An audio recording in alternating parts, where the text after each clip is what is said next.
లావణ్య వాళ్ళు నీరసంగా కొంచెం సూప్ పెట్టివా? సరే.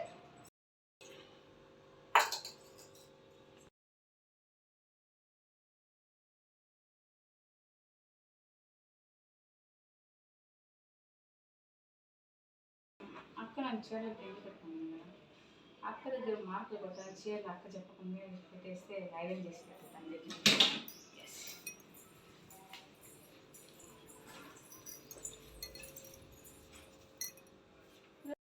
చేసి పెట్టినారు. పోలే మనకి అట్లా యూజ్ అయ్యింది కదా, ఇంకా గంజాన్ని పెట్టేద్దాం పోయి చీరలకి.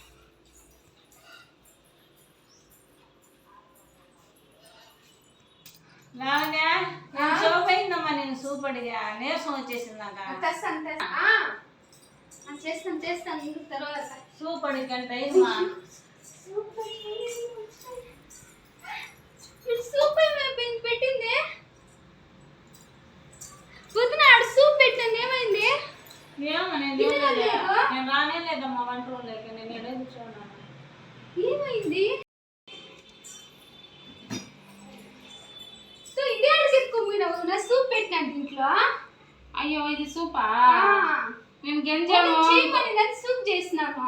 నేను గెంజాము కొంచెం చీరలో పెడతామనేసి వెళ్ళాను, మా చీరలో పెట్టేసి వస్తున్నాను గంజి.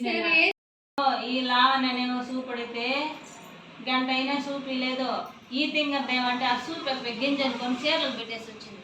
వీళ్ళు సూప్ ఇచ్చినట్టే నా నీరసం తగ్గినట్టే, ఇంకైనట్టే నా బతుకు.